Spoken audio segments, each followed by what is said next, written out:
قبرستان کی دعا، قبر کی زیارت کی دعا۔ بسم اللہ الرحمن الرحیم۔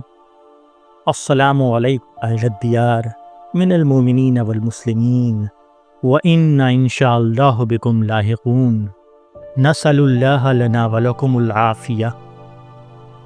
اس دعا کے معنی ہیں: سلام ہو تم پر اے ایمان والوں اور مسلمانوں کے رہنے والے، یعنی اہل قبر۔ ہم بھی انشاءاللہ تمہارے پاس آنے والے ہیں۔ ہم اللہ سے تمہارے اور اپنے لیے عافیت مانگتے ہیں۔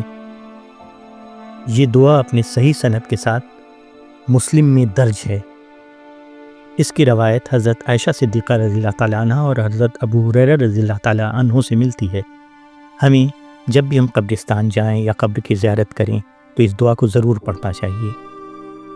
قبرستان میں داخل ہوتے وقت اس دعا کو پڑھنا چاہیے۔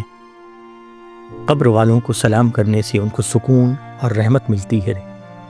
یہ دعا عمل کرنے والوں کو آخرت کی یاد دلاتی ہے۔ یہ دعا مرحومین کے لیے مغفرت اور عافیت کا سبب بنتی ہے۔ پڑھنے والے کو موت کی یاد دلاتی ہے اور اسے گناہوں سے بچاتی ہے۔ اس لیے اس دعا کو ہمیں ضرور پڑھنا چاہیے جب بھی ہم قبرستان میں داخل ہوں یا کسی قبر پہ ہم فاتحہ پڑھنے گئے ہوں۔